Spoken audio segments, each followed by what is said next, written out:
지난 제20대 대통령 선거 후보 선출을 위한 더불어민주당 경선 과정에서 후보로 나선 이재명 캠프가 작성한 정치 시사 유튜버 관리 문건들을 한 언론이 단독 입수해 보도하였습니다.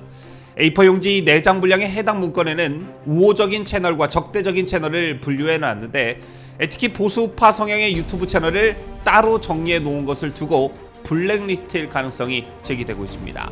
이재명이 대통령에 당선됐을 경우 블랙리스트로 활용됐을 가능성이 제기되고 있는 것인데, 관련 소식 준비했습니다.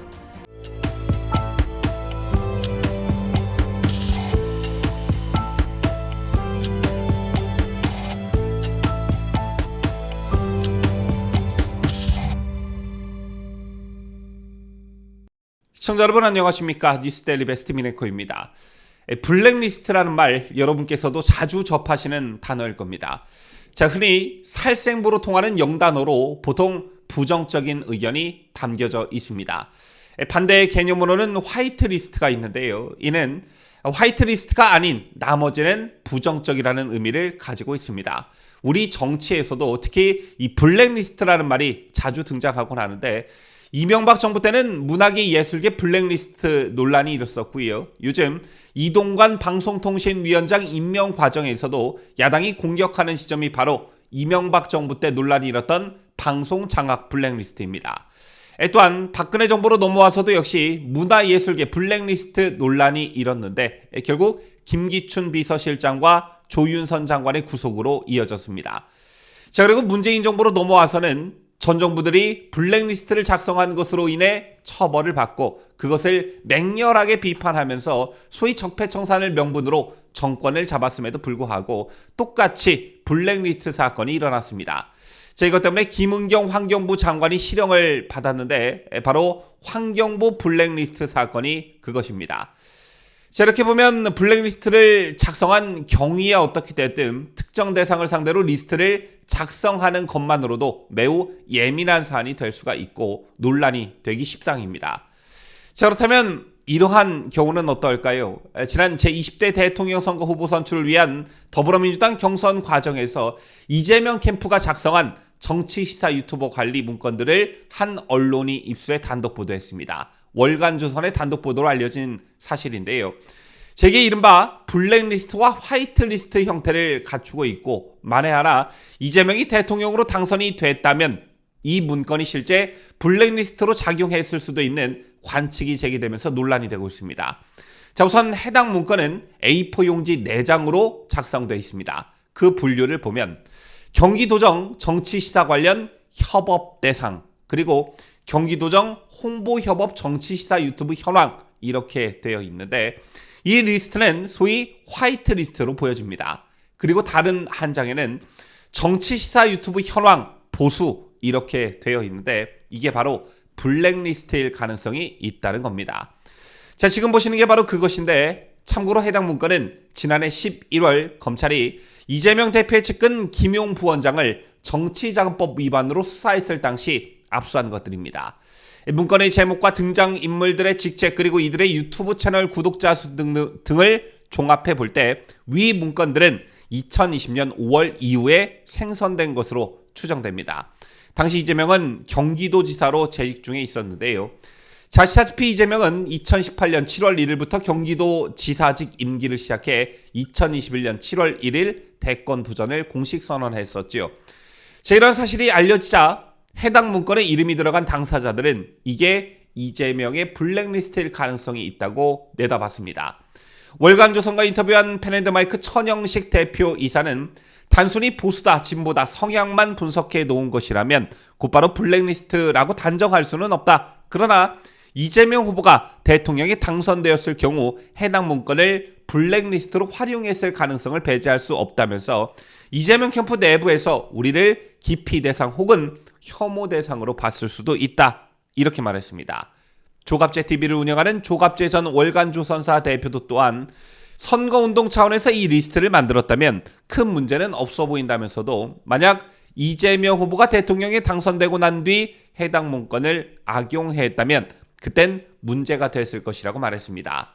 그런가 하면 이봉규 TV를 운영하는 이봉규 시사평론가는 이재명 지지자로 보이는 사람들이 우르르 몰려와 영상에 비방 댓글을 다는 좌표 공격을 많이 당했다면서 자, 만약 이재명 후보가 대통령에 당선된다면 마음 놓고 방송할 수 없겠구나 하는 생각이 들었다. 이렇게 그때를 회상했습니다.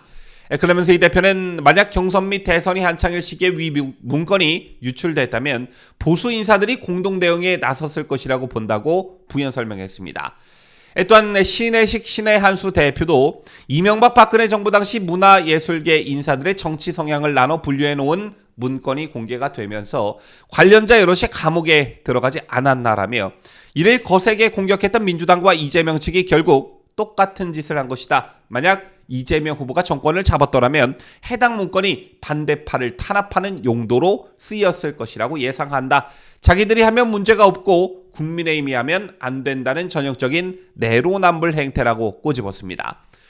마지막으로 채널이 삭제되는 경험을 직접 했던 뉴스타운TV 손상윤 대표는 해당 문건이 작성된 2019년부터 우리 채널을 향한 탄압이 시작됐다면서 그 시기부터 우리 채널에 계속해서 광고 배제를 의미하는 노란 딱지가 붙었고 이듬해부터 수익 창출이 금지됐다. 그리고 2021년 뉴스타운TV 채널은 유튜브로부터 경고 한 번 받지 않고 삭제되는 그런 지경에 이르렀다며 해당 문건은 명백한 블랙리스트라고 주장했습니다. 자, 온도차는 느껴지지만 이 문건이 블랙리스트일 가능성에는 모두 공감하는 분위기인데요. 자, 그런데 보수파 성향의 유튜브는 분명 아닌데 이 리스트에 포함된 소위 진보 유튜브 채널이 하나 있었습니다. 해당 문건에서 이재명 캠프는 백브리핑이라는 채널을 운영하는 백광현 씨를 꼴통 위험 인물로 분류해놨는데요. 참고로 백 씨는 이낙연 후보를 지지하면서 이낙연 후보가 주최한 포럼이나 토크 콘서트에서 사회를 맡기도 한 인물입니다. 자, 이낙연 후보 또한 백브리핑 채널에 출연하며 유세 활동을 하기도 했는데 백 씨는 해당 문건에 자신의 이름이 오르내리고 있는 것과 관련해 이재명 캠프의 본질을 보여주는 대목이라며 내로남불, 악마 만들기, 그리고 찍어 누르기의 연속이라고 맹비난했습니다. 이어 이재명은 보수 정부를 향해 블랙리스트 타령을 멈추지 않았던 인물이라며 대한민국에서 가장 위험한 인물은 내가 아닌 이재명이고 내가 꼴통이라면 이 문건을 작성한 이재명 조직은 똥통이라고 일갈했습니다. 자, 그렇다면 위에서 보도해드린 블랙리스트에 해당하는 보수파 유튜브 채널 말고 이른바 화이트리스트로 보여지는 경기도정 홍보협업 정치 시사 유튜브 현황에는 누가 그리고 어느 채널이 이름을 올렸을까요? 여기에는 당연히 이재명 후보가 경기도지사로 재직하고 있을 때부터 그를 적극적으로 지지해온 인물이나 채널들이 들어가 있었는데요. 여러분 잘 아시는 코미디언 강성범 그리고 김용민TV, 시사타파 등이 이름을 올렸습니다. 이들 유튜브 채널들은 지난 더불어민주당 대선 후보 경선 과정에서 특히 경쟁 상대였던 이낙연 후보를 맹공격했는데 김용민TV는 이낙연 어서와 지옥은 처음이지 같은 영상을 올리면서 친 이재명 행보를 분명히 드러냈고 시사타파TV도 이낙연만 모르는 이낙연 지지율 붕괴의 원인이라는 제목의 영상을 업로드하면서 이낙연 후보를 깎아내렸습니다. 그런가 하면 이재명 캠프로부터 우수 등급을 받은 강성범TV는 이낙연 캠프의 공동선거대책위원장을 맡은 30의원을 공개 저격하기도 했습니다.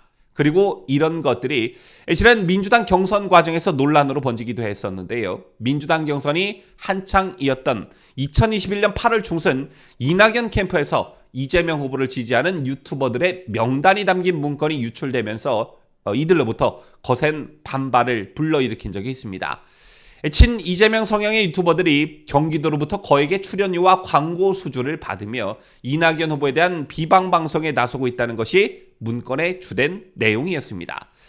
이 문건을 두고 이낙연 측과 명단에 이름이 올라간 친 이재명 채널들 간 공방이 벌어지기도 했는데 이낙연 캠프는 해당 문건이 일상적인 업무를 하면서 정리한 내용일 뿐 블랙리스트는 아니라며 부인했었고 시사타파TV, 김용민TV, 이동형TV 등 이 문건에 이름을 올린 6개 유튜브 채널들은 공동 입장문까지 내면서 전형적인 블랙리스트라며 경기도를 비롯한 공공기관으로부터 광고나 지원을 받은 적이 없다고 부인했습니다. 하지만 조명희 국민의힘 의원이 경기도로부터 제출받은 경기도 광고 홍보물 제작 예산 및 내역 자료에 따르면 경기도는 이재명을 지지하는 팟캐스트나 유튜버 등의 예산을 지원한 것으로 나타났는데요.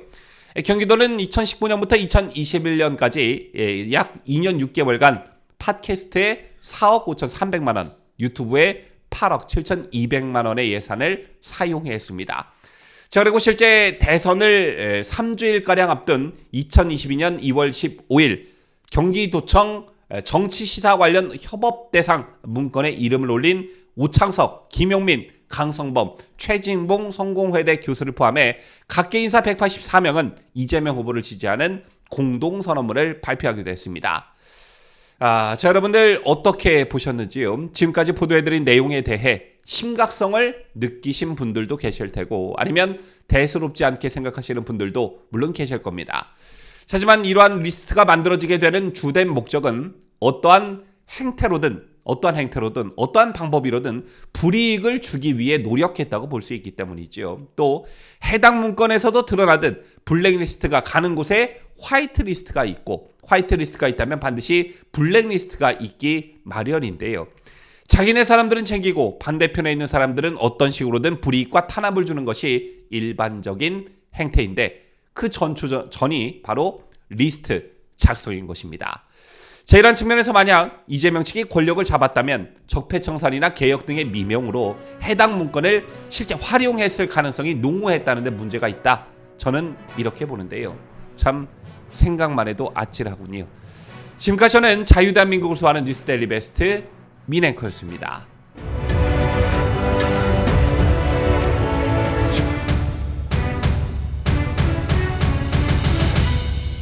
함께해요. 뉴스데일리 베스트.